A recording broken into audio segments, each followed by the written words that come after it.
हत्यारा इस लड़की का अपहरण करता है और उसे एक तेज चाकू से काटने वाला होता है, लेकिन फिर वह देखता है कि वह डरी हुई नहीं है और न ही रो रही है।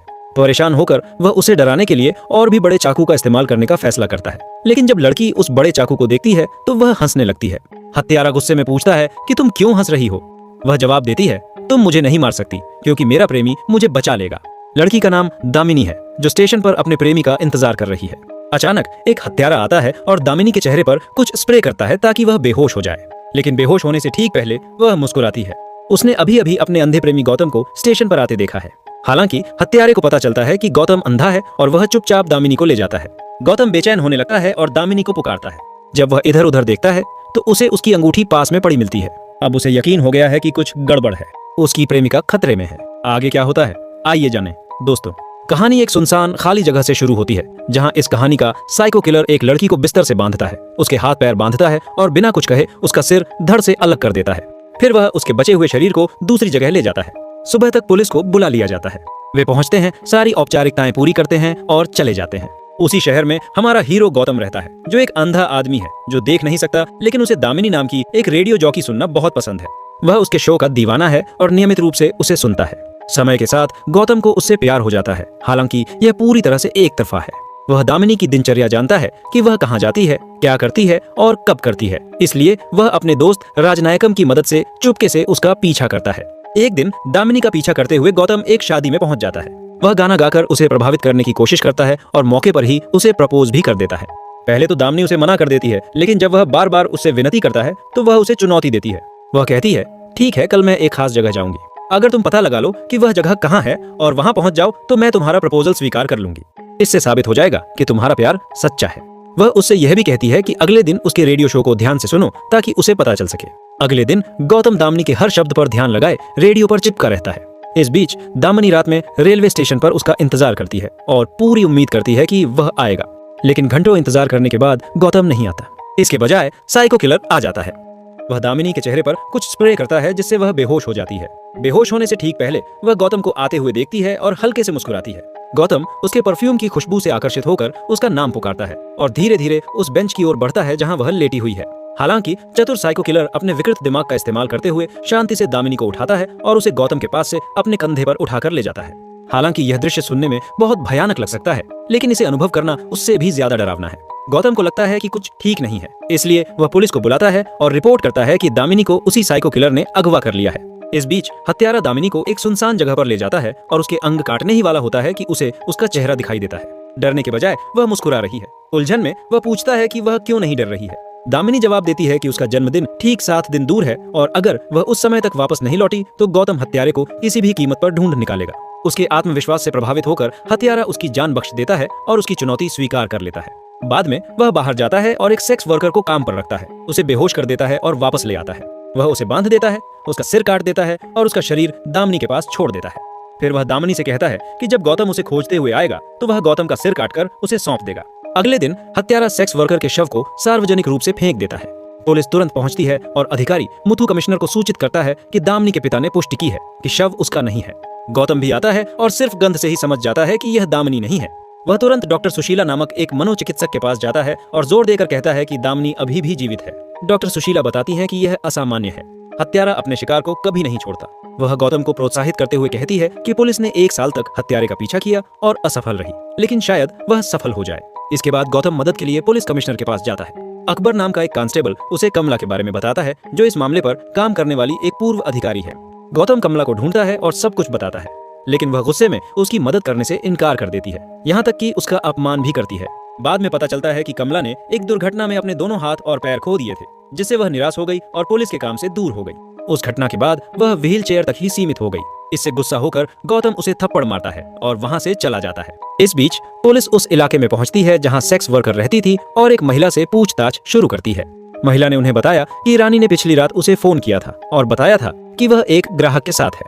उसके अनुसार ग्राहक रानी को एक शानदार कार में कहीं ले जा रहा था और वह अच्छे कपड़े पहने हुए दिख रहा था। इन सुरागों को इकट्ठा करके पुलिस को पता चलता है कि हत्यारा संभवतः 28 से 30 साल का एक अमीर आदमी है, जिसके पास शायद 1 या 2 लग्जरी कारें हैं। उसी रात कमला अपनी माँ के साथ गौतम के घर पहुंचती है। उसने अब उसकी मदद करने का मन बना लिया है और वह किसी और लड़की की जान नहीं जाने देगी।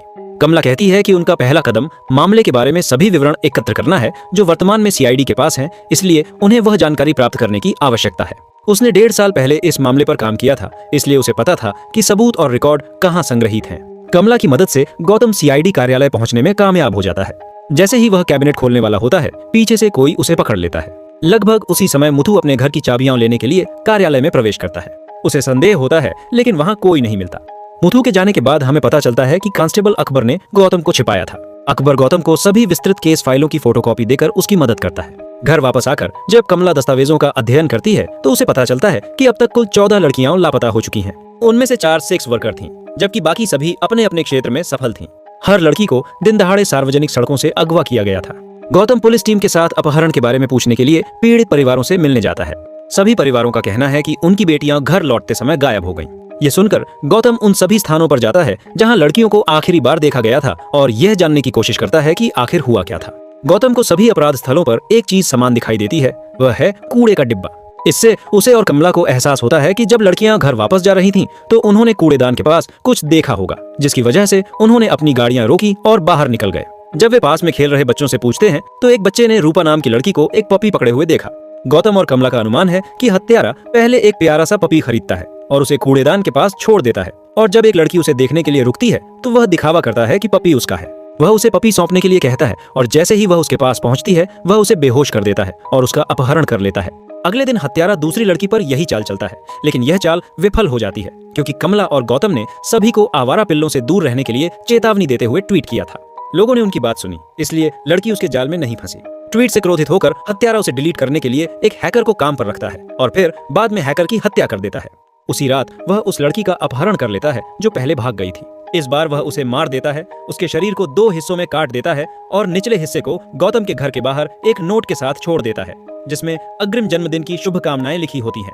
गौतम को शरीर से एक अजीब सी गंध आती है और वह राजनायकम से एक सफेद और एक काला सुअर लाने के लिए कहता है। वह कमला को बताता है कि पहले मारे गए सेक्स वर्कर के शरीर से भी यही गंध आ रही थी।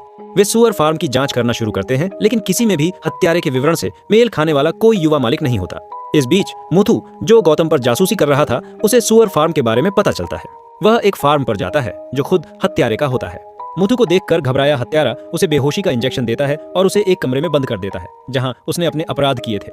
बाद में दामिनी मुथु को बेहोश पाती है और उसे जगाने की कोशिश करती है और उसे भागने के लिए कहती है, लेकिन मुथु कहता है, मैं ऐसा नहीं कर सकता। थोड़ी देर में साइको किलर वापस आता है और मुथु की भी हत्या कर देता है। जब गौतम और उसकी टीम ने सभी सुअर फार्मों की जांच की, तब भी उन्हें कोई सबूत नहीं मिला, लेकिन कमला को यकीन था कि हत्यारा इन्हीं फार्मों में से किसी एक में छिपा हुआ है। कोई नतीजा न देखकर बेचारा गौतम दुखी हो गया और उसने उस रात घर पर अकेले रहने का फैसला किया। थोड़ी देर बाद साइको किलर की कार दिखाई दी। गौतम को एहसास हुआ कि यह हत्यारे की गाड़ी है, इसलिए वह जानबूझकर अपने हाथ में कैक्टस का पौधा पकड़े हुए बाहर निकला और कार की ओर चल पड़ा।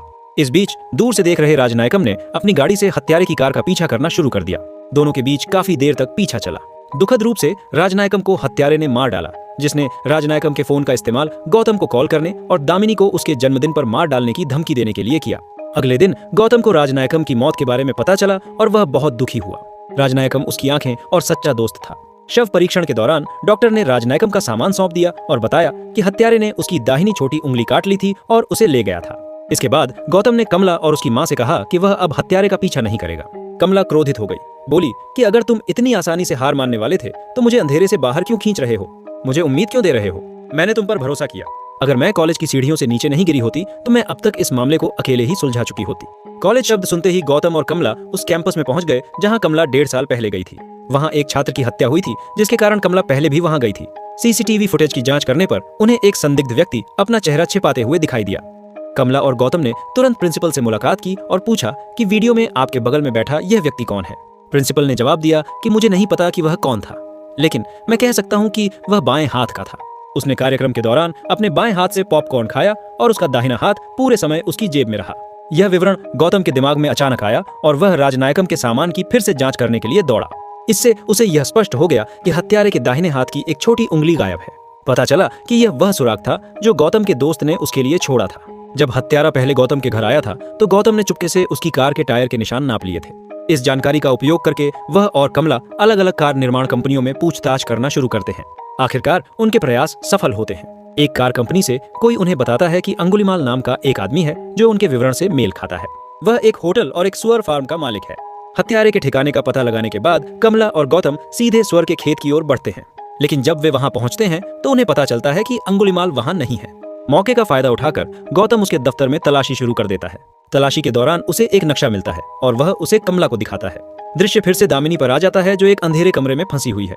यहाँ उसकी मुलाकात एक और महिला से होती है जो सालों से बंद है। जब दामिनी पूछती है तो महिला खुद को रेचल के रूप में पेश करती है। रेचल अंगुलीमाल की शिक्षिका थी। अंगुलीमाल एक अनाथालय में बड़ा हुआ था और बचपन में रेचल ने उसे कठोर सजा दी थी। अब अंगुलीमाल इसका बदला ले रहा है।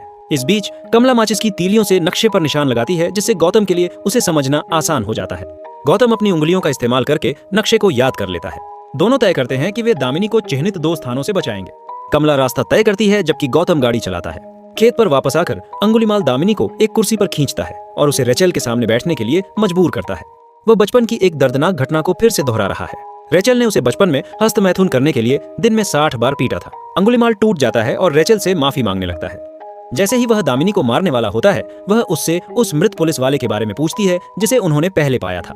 अंगुलीमाल बताता है कि अधिकारी ने उसे किशोर हिरासत में ले जाते समय उसके साथ मारपीट की थी, इसलिए उसने उसे मार डाला। उसी समय गौतम और कमला उस स्थान पर पहुंचते हैं। जैसे ही वे अंदर जाते हैं, कारखाने में अलार्म बजने लगते हैं। अंगुलीमाल यह सुन लेता है और गौतम को मारने के लिए आगे बढ़ता है, लेकिन अचानक बिजली चली जाती है। कमला की मां ने इलाके की बिजली काट दी थी। अंधेरे में अंगुलीमाल गौतम को ढूंढता है। अंगुलीमाल गौतम को पुकारता है और हार स्वीकार करता है। मैं हार गया और तुम जीत गए। या तो मैं तुम्हें मार दूं या तुम मुझे मार दो। जैसे ही गौतम आगे बढ़ता है, अंगुलीमाल उसके पेट में चाकू घोंप देता है और उसे बुरी तरह घायल कर देता है। गौतम अंगुलीमाल को बिजली का झटका देकर उसे बेहोश कर देता है। जब वह बेहोश हो जाता है, गौतम अंगुलीमाल के हाथ जंजीरों से बांध देता है। बाद में गौतम दामिनी को ढूंढता है और उसके हाथ पैर छोड़ाता है। जब दोनों भागने की कोशिश करते हैं तो अंगुलीमाल चिल्लाने लगता है, गुरुजी कृपया मुझे अकेला मत छोड़ो, मैं अकेले नहीं रहना चाहता। यह सुनकर दामिनी उसकी ओर चाबी फेंकती है, लेकिन जब अंगुलीमाल उसे पकड़ने की कोशिश करता है तो उसकी शिक्षिका रेचल चाबी छीन लेती है और उसे निगल जाती है। क्रोधित होकर अंगुलीमाल चाबी निकालने और खुद को मुक्त करने के लिए रेचल की पेट चीर देता है। जब तक वह भागता है, दामिनी, गौतम और कमला पहले ही भाग चुके होते हैं।